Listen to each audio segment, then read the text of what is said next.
Saya rumah lagi benar salah paham ya. Jadi kalau kawiti masalah ruwat ya. Ya masalah apa? Ruwatul hadis. Abu Bakar bin Abi Syaibah ya. Kalau sinau hadis niki ini pas badhe niki berarti malam Sabtu kalian malam Ahad. Abu Bakar bin Abi Syaibah kalian Muhammad bin Abdul bin Baru namanya Taqatil Ula ya. Orang yang persis di atas Imam Muslim ya. Orang yang persis di atas Imam Muslim. Jadi kata jenengan misalnya ngriwatno teng kula.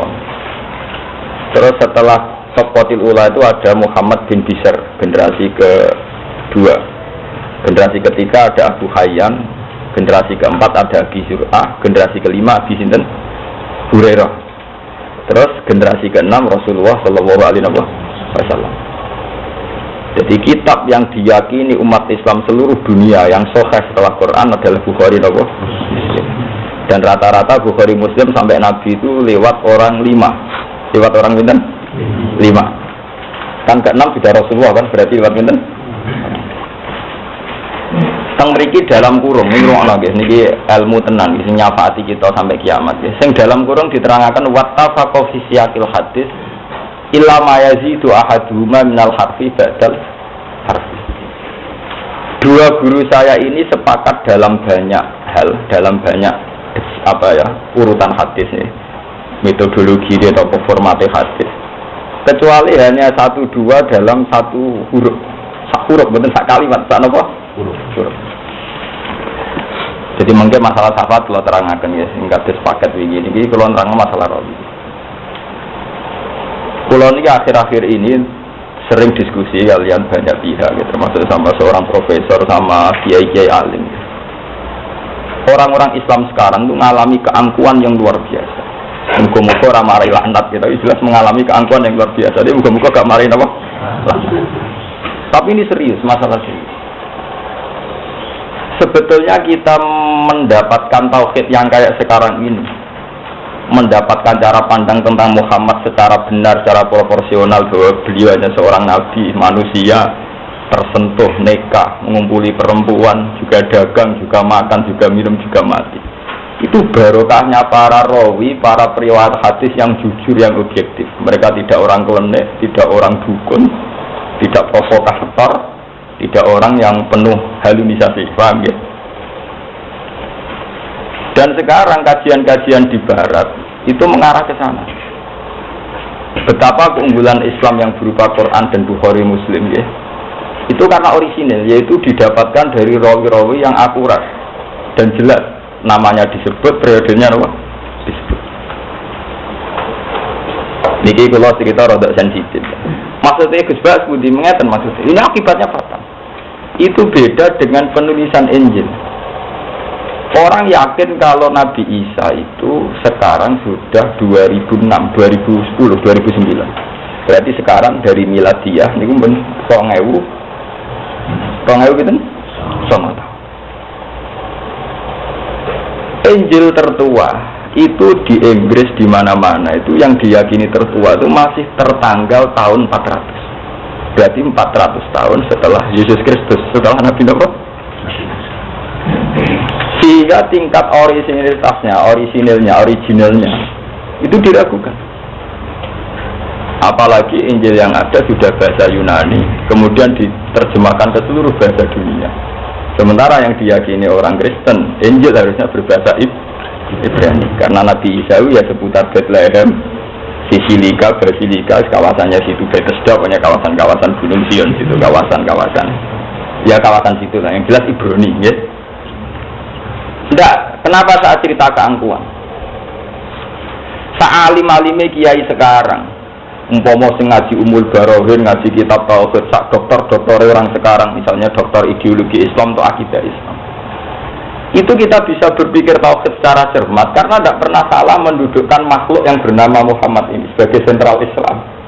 Paham ya? Sebagai sentral apa? Islam. Kita tidak pernah salah paham tentang beliau bahwa kita dari awal mengatakan beliau orang istimewa, seorang nabi. Ya makan, ya minum, ya nekah, ya kumpul perempuan dengan cara nekah.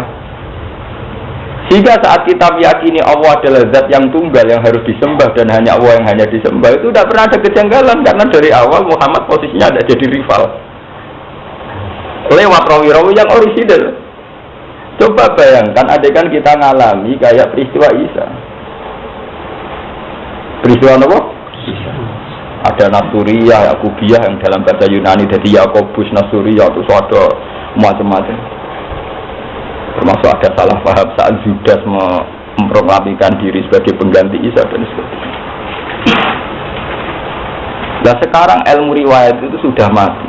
Jarang orang alim sekarang yang sadar ilmu riwayat. Terus awang alim Indonesia sopo sing paham ilmu riwayat.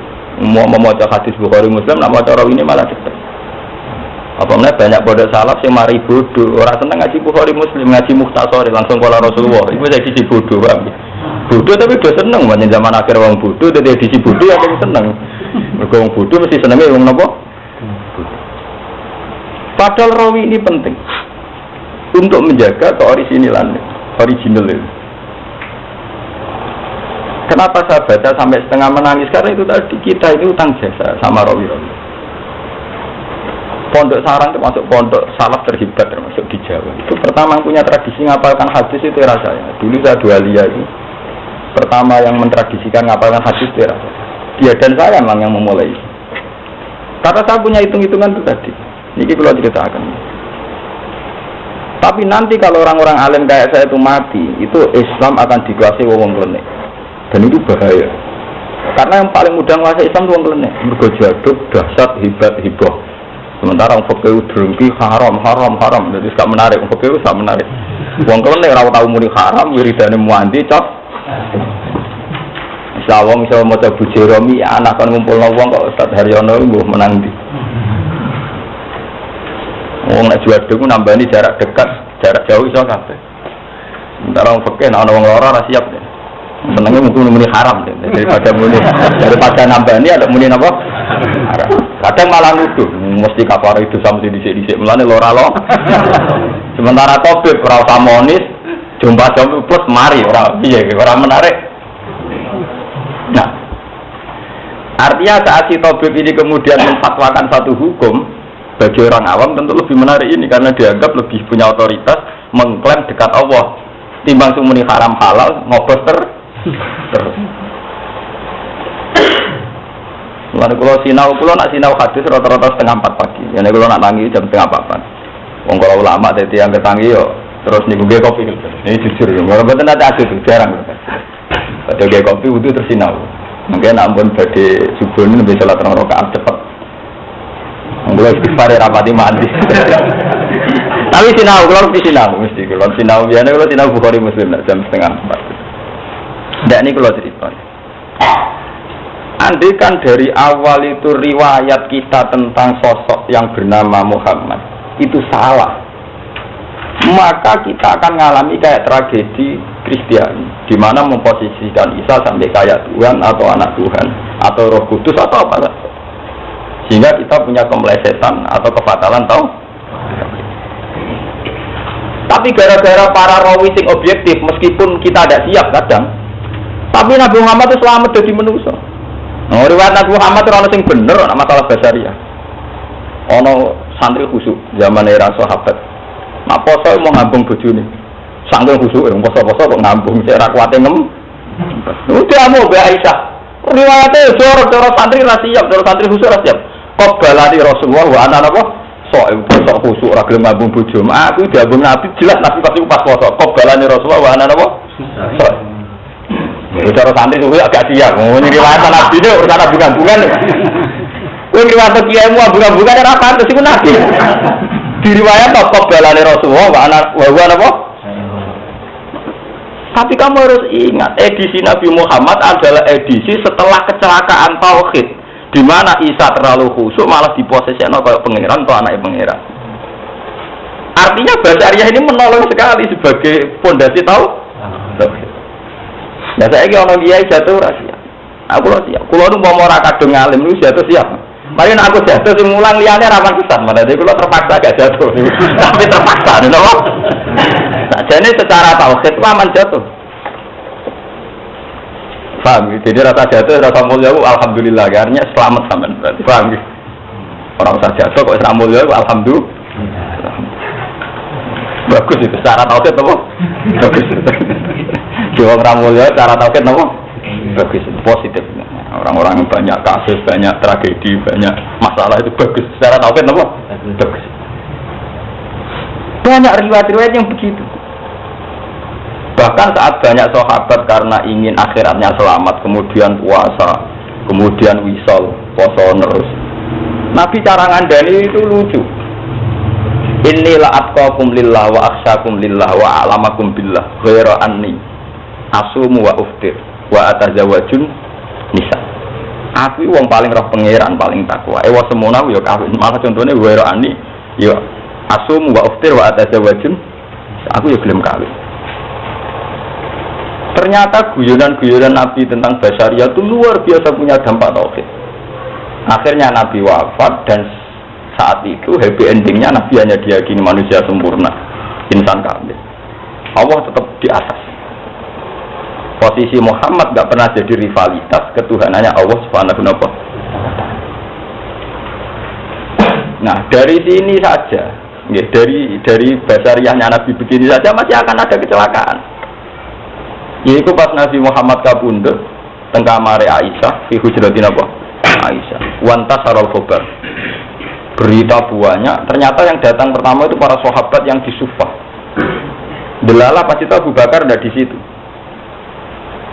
Ketika Umar datang, beliau meyakini mangkola inna Muhammadan qad mata kotok tunuko. Sopo sing wani Muhammad muni mati. Ketok gulune. Innama huwa yunaji rabbah kama yunaji Musa napa.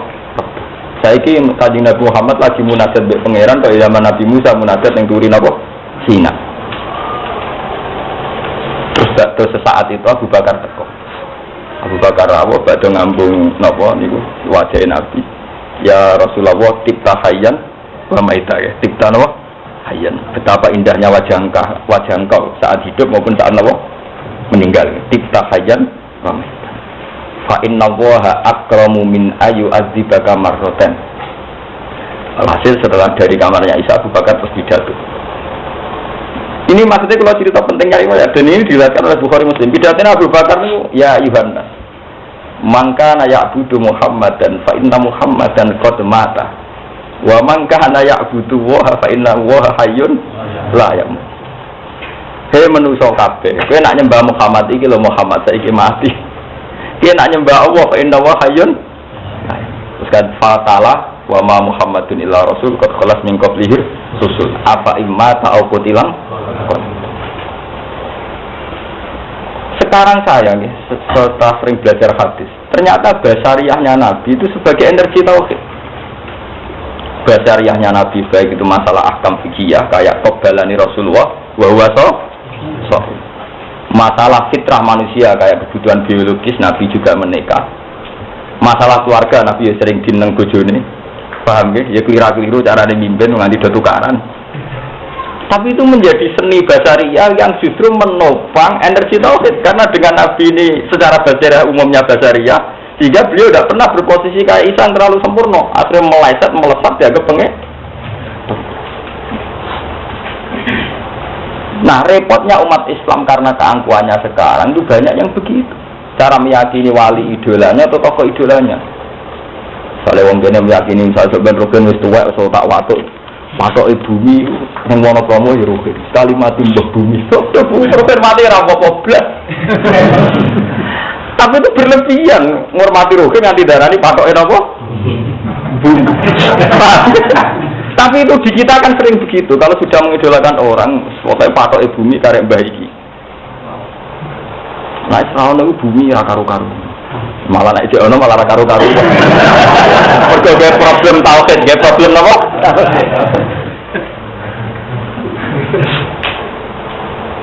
Nah, kenapa saya menerangkan dengan mukadimah niki? Niki kula istikharah. Kenapa saya menerangkan dengan mukadimah ini?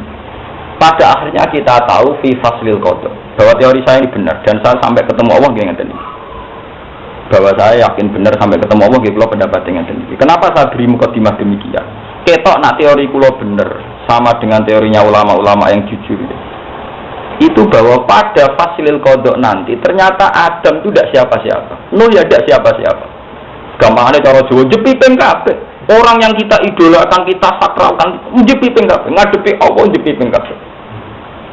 Wah, Adam yo grogi wis muni nafsi. Nafsi. Loh grogi muni nafsi. Ini inna rabbi qad ghadibal yauma la yaghdab qabla wa la yaghdabal yauma ba'da. Allah sekarang murka dengan kemurkaan yang tidak pernah dia lakukan, juga tidak akan murka kayak ini lagi. Nafsi, wah urusan itu nabi-nabi papan atas ulul asmi yang begini ini nak. Ya, ini yang diceritakan di hadis syafaat itu nabi papan atas semua. Apa mana nabi biasa kayak Idris, Zulkifl, sing apalane angel lah malah hilang, no? Ini yang diceritakan di Fathul Qadir nabi-nabi papan atas. No, Isa, Musa, nabi-nabi papan atas, nabi keren, dari nabi-nabi papan atas. Dari sini kita tahu, ya dari sini kita tahu betapa para nabi itu luar biasa cara memposisikan mereka sebagai basaria. Sebagai apa? Basaria. Kan kalau sering ditakoki kalian tiang-tiang, Gus kapan lagi jenengan dadi kiai tenanan? Nah aku ora tenanan, niku malah kiai tenan. Lah nek tenanan niku malah kok nabi bisa. Jadi ora tenanan ku dadi tenanan kok. Maksudnya ya aku ya kasus sidik-sidik nganti mati ya. Itu energi betul. Secara tauhid lho.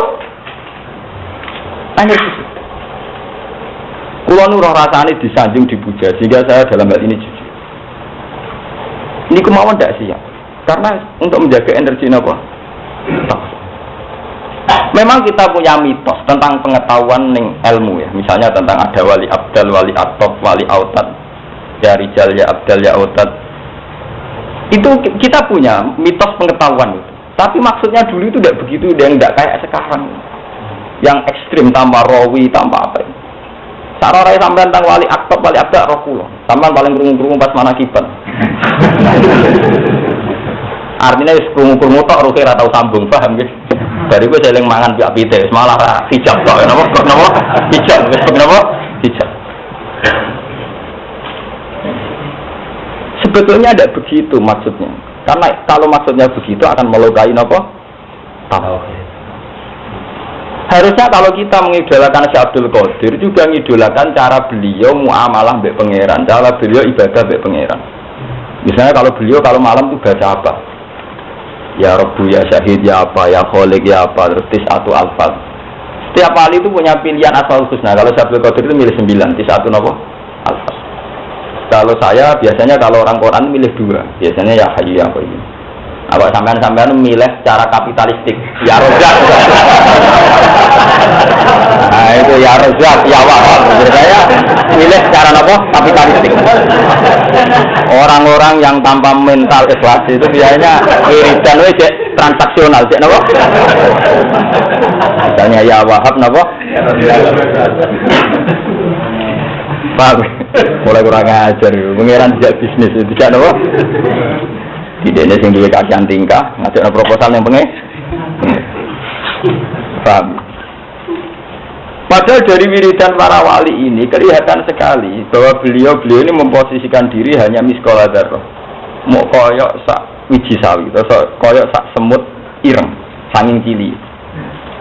Misalnya ya Rabbu ya Mukhid ya Syahid, Ar-Rabbu Syahid. Kalau Abdul Qadir yang paling diucapkan itu Al-Mukhid, Ar-Rabbu Syahid. Kalau kayak Ibnu Abbas, Nabi Khidir paling sering ya Hayyu ya Qayyum. Saya ya Hayyu ya Qayyum. Makanya ngendikan Ibnu Abbas, tidak ada sifat Allah yang disebut fi janibil Quran. Ketika Allah mensifati sebagai anzalal kitab atau anzalal Quran, kecuali sifat ya Hayyu ya Qayyum. Misalnya Alif Lam Mim, Allahu la ilaha illa wal hayyul qayyum. Misalnya dalam Quran, nazzala alaikal kitab. Itu mesti sifatnya al hayyul qayyum. Misalnya ya Allahu la ilaha illa huwal hayyul qayyum nazzala alaikal kitab. Jadi itu Ibnu Abbas nganti niteni. Setiap Allah mensifati dirinya fi janibil kitab pasti pakai sifat ya hayyu. Tapi sing memahami ya hayyu qayyum wong sing wis usul tok, sing wis makome dhuwur. Paling gak tak kula niku rada paham. Nggih.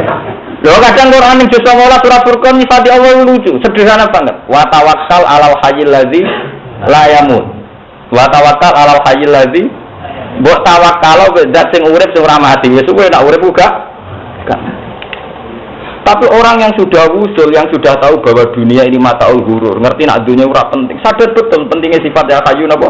Ya. Karena satu sifat di mana tidak ada transaksi sama sekali. Tidak ada kepentingan basyariah, tidak ada mayat ta'allaqu bil khalqi wa bi hajatil insan wa bi hajatil khalqi. Satu sifat yang benar-benar jujur orisinal. Ya Allah zat sing hidup. Sifat urip ku untungnya apa?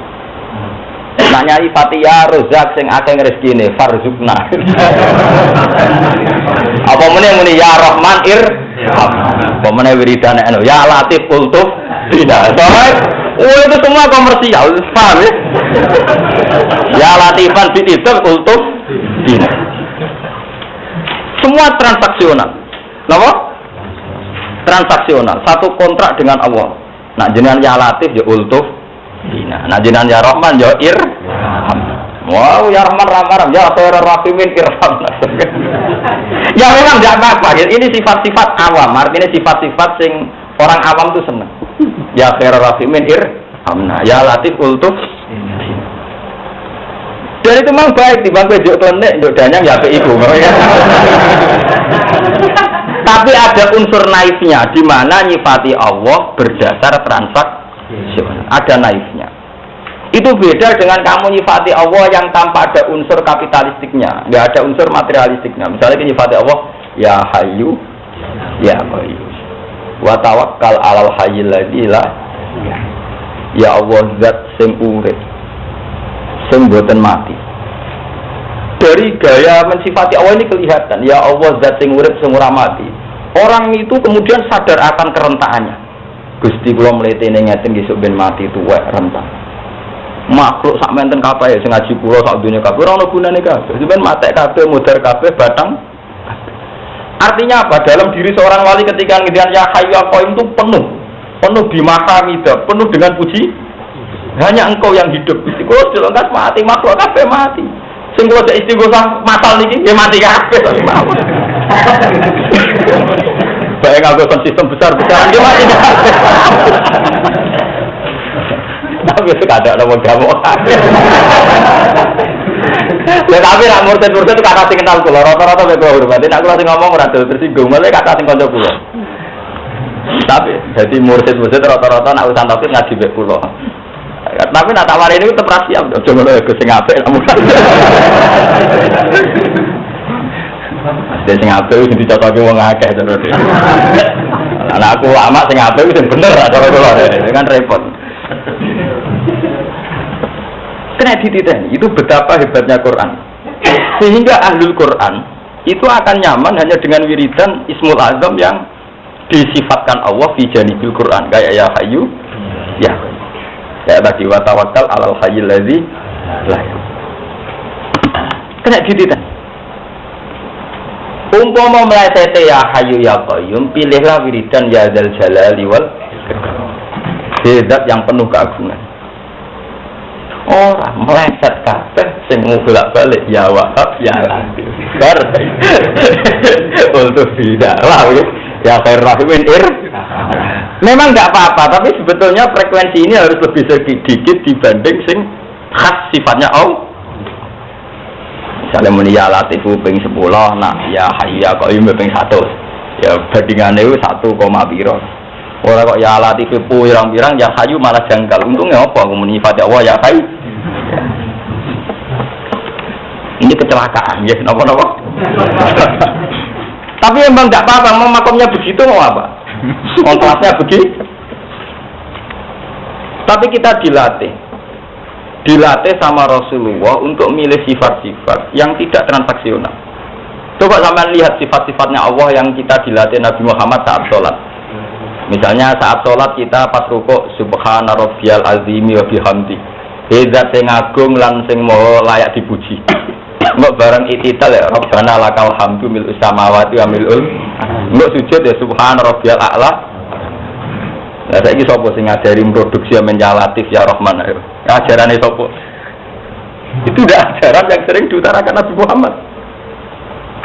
Memang tidak salah, kalau salahnya tidak.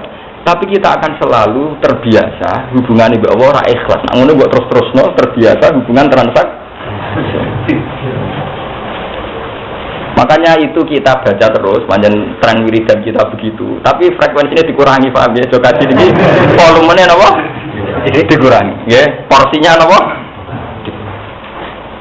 Pun kalau terusakan.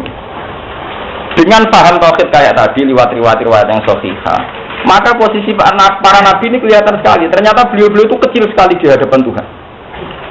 Sampai Nabi Adam, Nabi Nuh yang kayak begitu gelarnya, ngendikan saiki Allah lagi duka inna rabbi qad ghadibal yawma ghadban la yakhdubal yawma mislah wa la yakhdubal yawma ba nafsi cilik jepiping Nabi Muhammad, Nabi Nuh, Nabi Ibrahim jepiping pas fasil qada.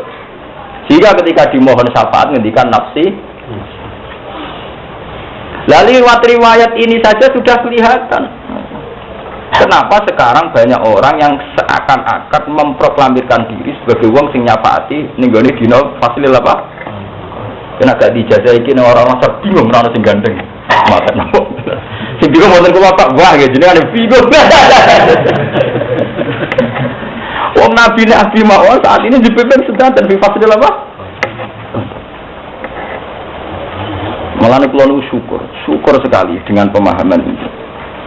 Kulo nu setiap saat kulo nak ndonga ya Allah, kulo nu setiap saat nak jinan panjenengan pun ikhlas asal kulo jinan pedir kampanye ilmu sing nguntungno Nabi Muhammad secara basariah.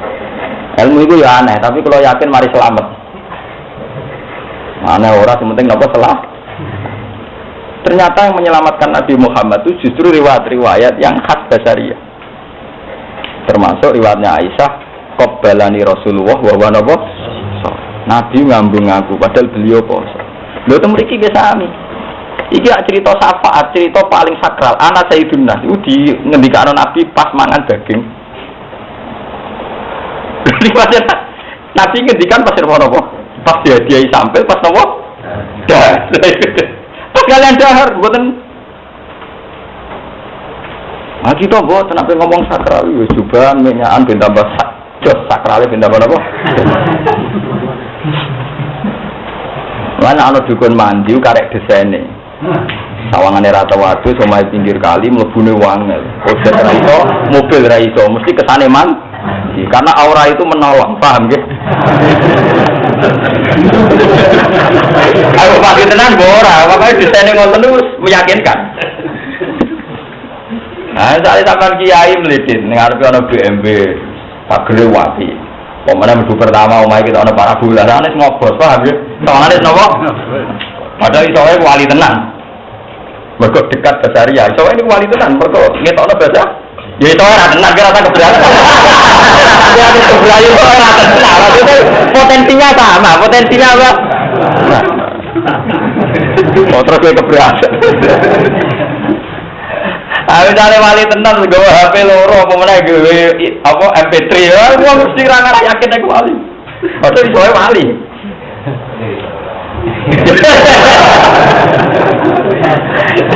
Jadi uniknya ya itu tadi ya, kalau mau cerita Nabi Muhammad itu diutus sausé Nabi Isa, di mana karena Isa itu gayanya khusyuk penuh dengan kebenaran sampai dekne saking khusyuk enak ditabok pipi kentengen dikene sing sampai ratau ngecewono siapa saja, malah meleset kebablas dan kepanai pangeran atau pangeran. Mergo saking sempurna.